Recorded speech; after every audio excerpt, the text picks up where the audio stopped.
Good morning, guys. I'm back at the shop. It's early Saturday morning. Dad's not even here yet. I have to make a trip later this afternoon and won't be back home till sometime Sunday late evening. I'm here trying to get this car ready, the Studebaker ready, so that Dad and I can get this thing to the track and we can make some passes. It's easier for me to talk through this without my dad here.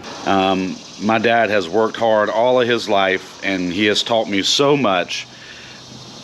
And every day I have with him is precious, and every time I can get him on video is precious. So our dream and what he's talked about forever is having a 53 Studebaker drag car.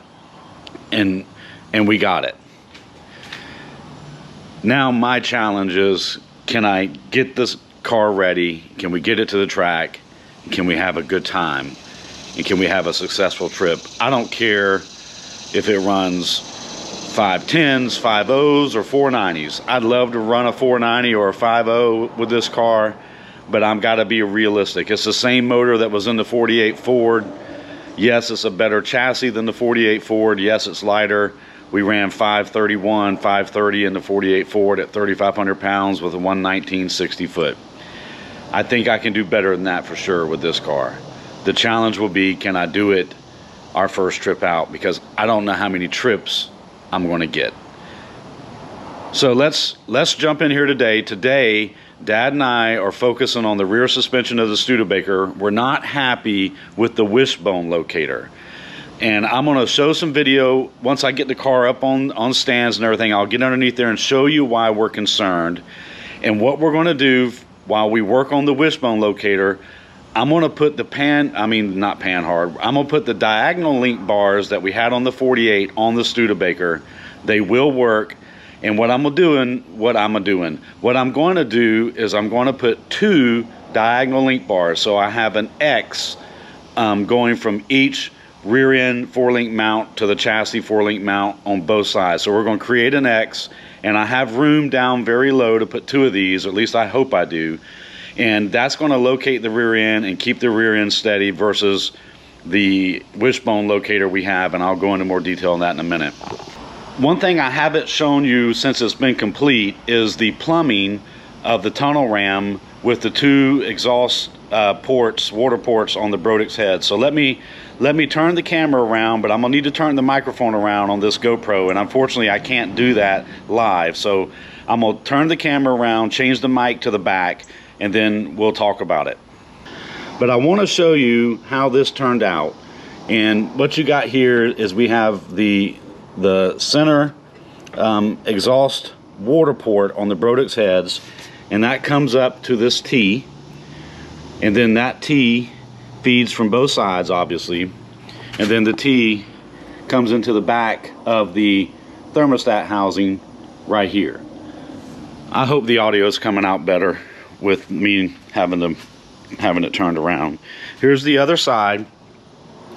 This side's pretty crowded because we have the port line coming into our port distribution block down there, and there's a 25-pound check valve on the port distribution, so the ports don't start flowing until they have 25 pounds of fuel pressure on them. But you can see the T that we created, and guys, I realize we're not running round track, but on these small block Chevrolet standard heads with those exhaust ports so close together, I'm just trying not to create a hot spot on those 2 center exhaust ports. And you know, I'm seriously trying not to go out and blow this thing up our first time down the track. You can see the port nozzles and how they barely clear. You got a better view over here. You can see how the port nozzles on the tunnel ram just actually clear the tall valve covers versus where they originally were installed down there on the boss. They would not clear the valve covers. We've got the diagonal link bars off of the 48 Ford.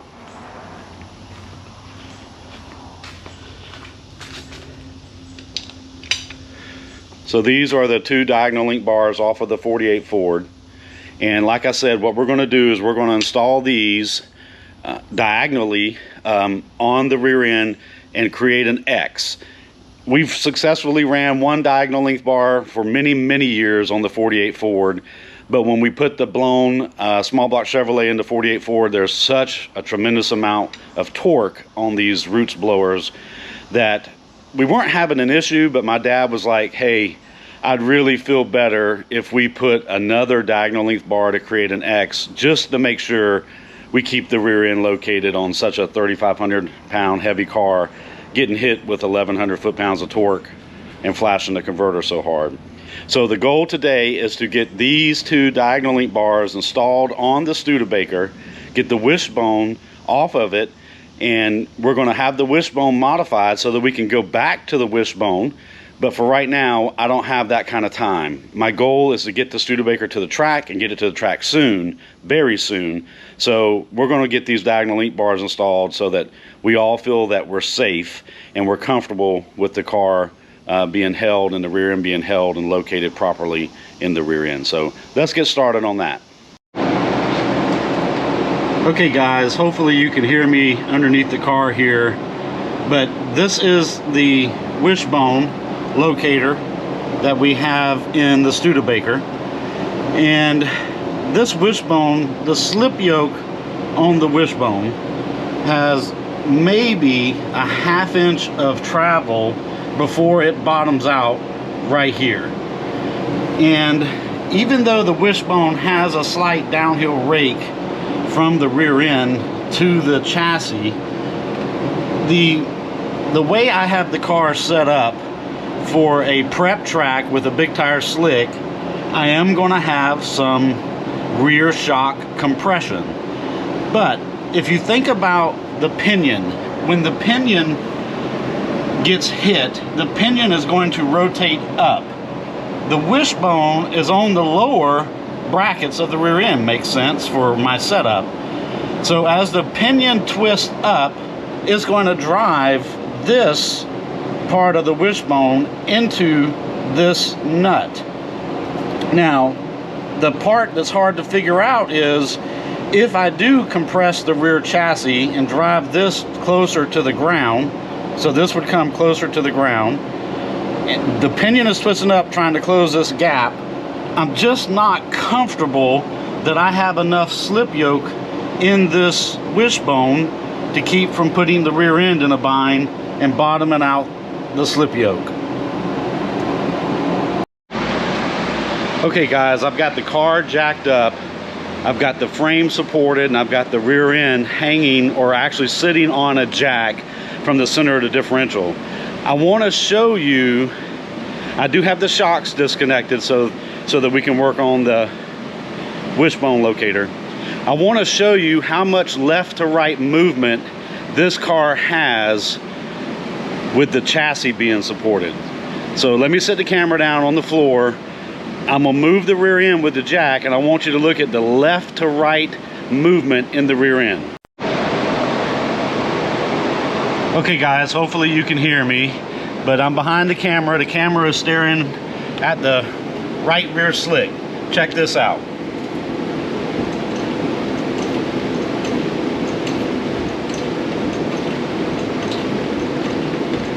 That is all movement in the wishbone.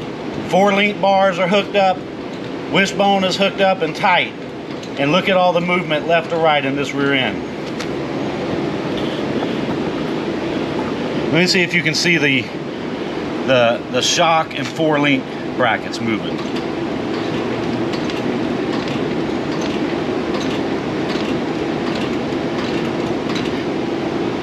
My goal is to eliminate the left to right movement while making sure the rear end is free to move up and down for the suspension to work. Just wanted to show you guys how much movement is going on with this wishbone locator. Okay, let's close this video out. I once again have succumbed to GoPro corruption.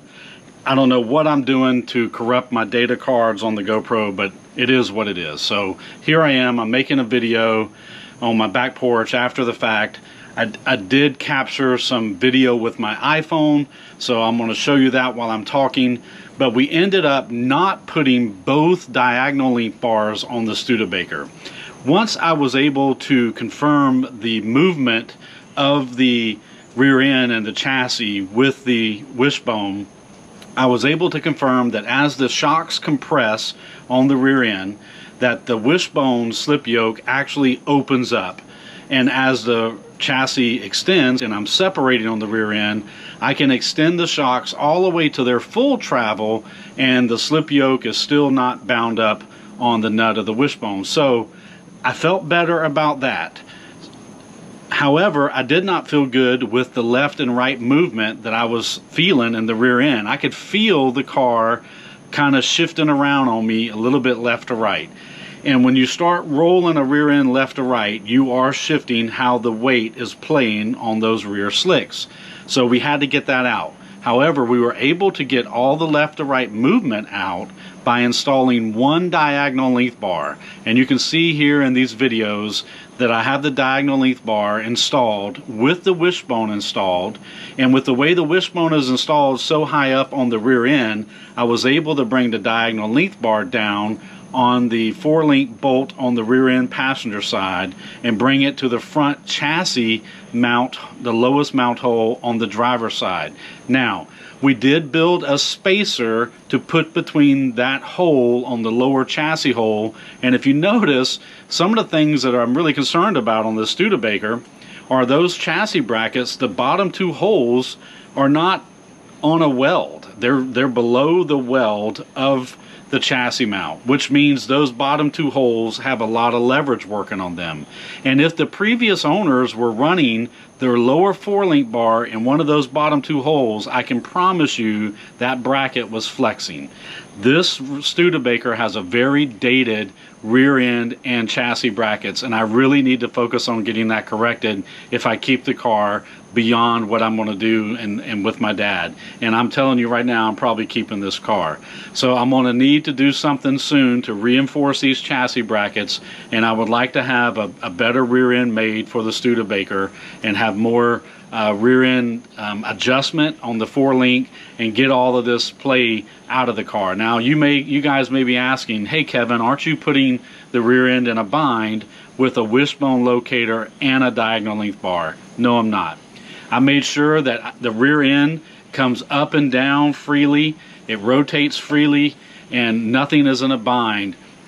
So that was a great concern. But if you notice the distance I have between the diagonal length bar and the Wishbone, they will never hit because both ends will be moving together. At no point should the Wishbone and the diagonal length bar hit.